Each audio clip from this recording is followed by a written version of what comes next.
Alhamdulillah baik. Alhamdulillah baik. Sebelumnya sudah sarapan? Sudah. Ya sudah. Saya terlihat kurang semangat. Iya. Semangat ya. Iya, Bu. Gimana perasaan menemui Ibu? Ya perasaannya mungkin agak sedikit deg-degan kan, Bu. Sebelumnya kita belum perkenalan, baiknya kita perkenalan dulu biar mempererat silaturahmi.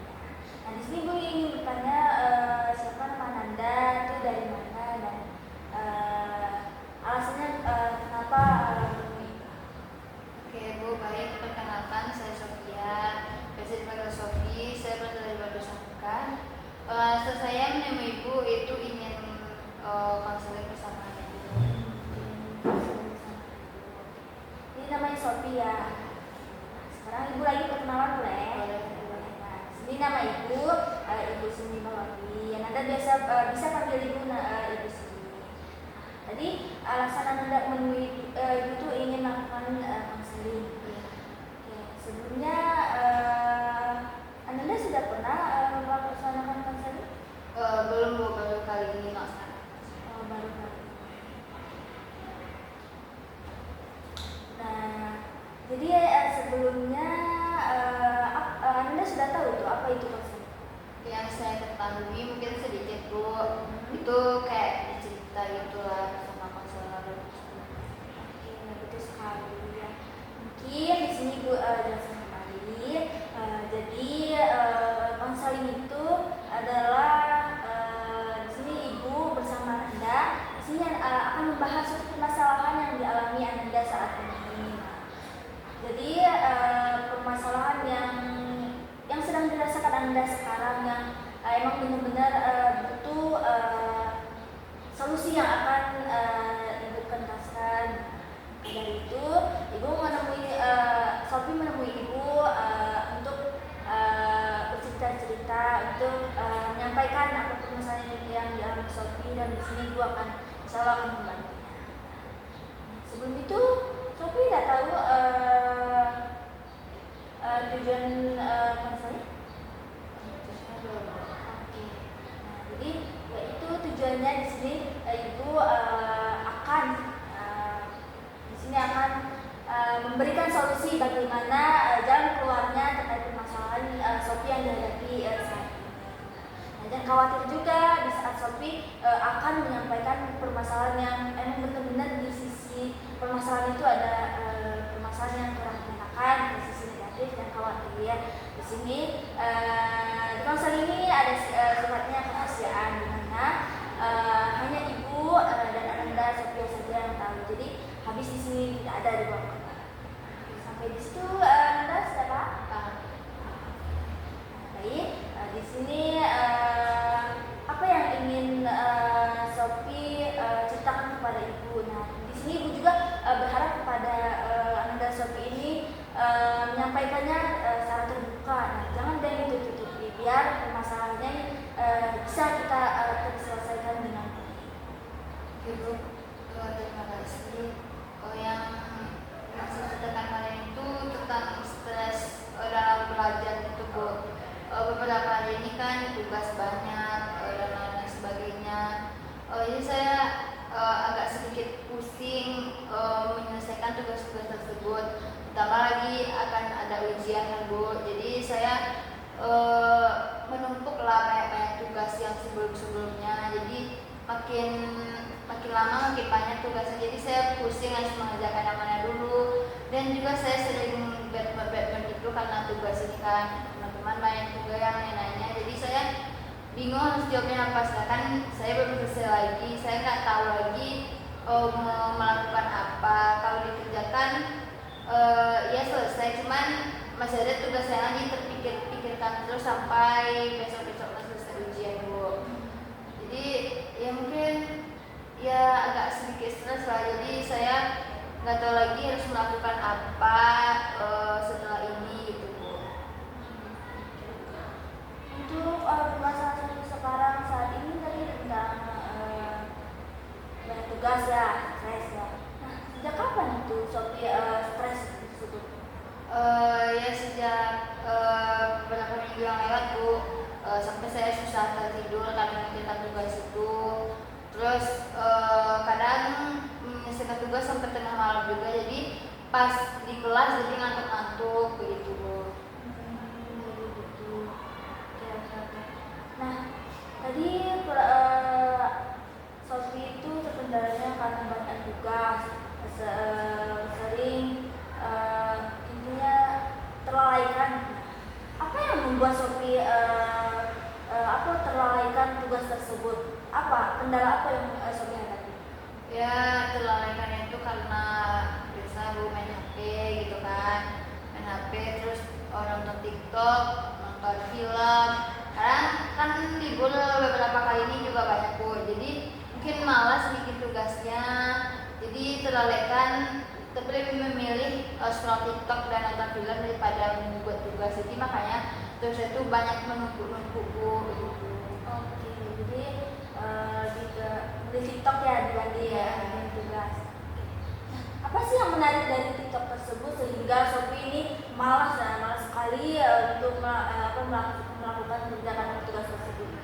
Ya mungkin yang menarik di TikTok tuh ya banyak kalau kayak bikin kita ketawa-ketawa gitu kan, apalagi misalnya lagi bad mood lihat TikTok dikit udah ketawa gitu.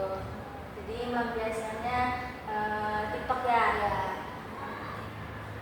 Nah di sisi lain banyak tugas nih Sophie. Nah Sophie sering aku lihat TikTok seperti itu. Nah, apakah ada cara lain yang bisa membuat Sophie bisa atau tidak melalaikan tugas lagi? Apakah ada cara biar Sophie semangat gitu? Apakah Sophie sudah melakukan dengan cara apa?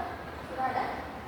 Mungkin kayak niatnya Bu udah niat mau bikin tugas, terus caranya tuh ya kayak menyelesaikanlah satu persatu tugas tersebut Bu.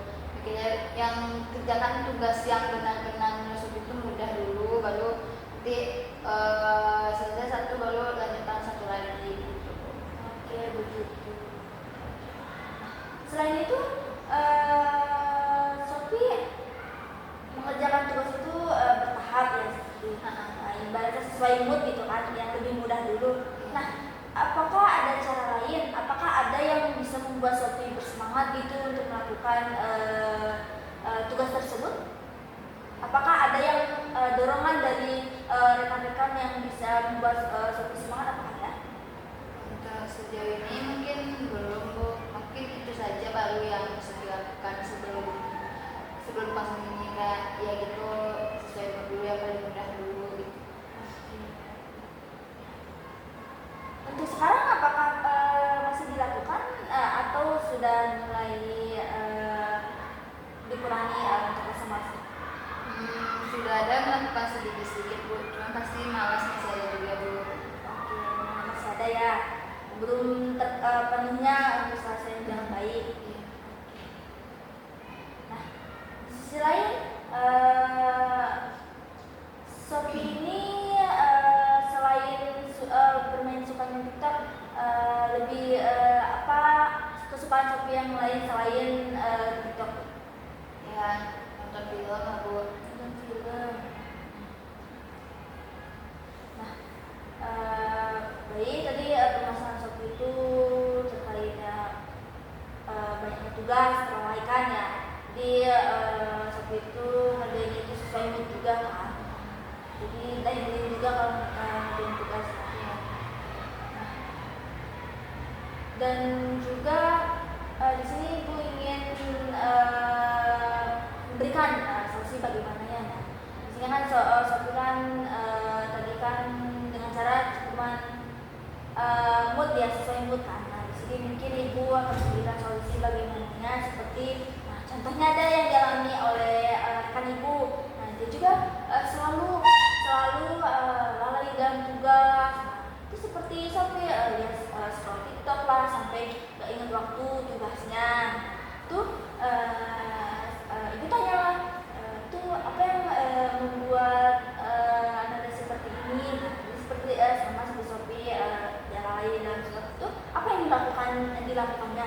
Dia melakukan hal-hal positif. Nah, misalnya kerjaan yang sekiranya harus dikerjakan, jangan apa yang tidak dikerjakan itu tinggalkanlah seperti saat Sophie pulang sekolah nih, nah langkah baiknya Sophie jangan bermain di tempat yang lain. Nah, langkah baiknya Sophie itu buat tugas lah biar tidak terlalaikan, biar diangsur, biar cepat juga terselesaikan. Jadi itu ini seperti pengalaman teman ibu juga. Nah, dia itu melakukannya dengan cara ya hal-hal positif. Jadi yang harus dikerjakan dia kerjakan, dan juga yang harus ditinggalkan dia tinggalkan. Seperti itulah contohnya, dia nggak bermain TikTok lagi. Nah, dia selalu setiap pulang sekolah tuh selalu pergi ke rumah.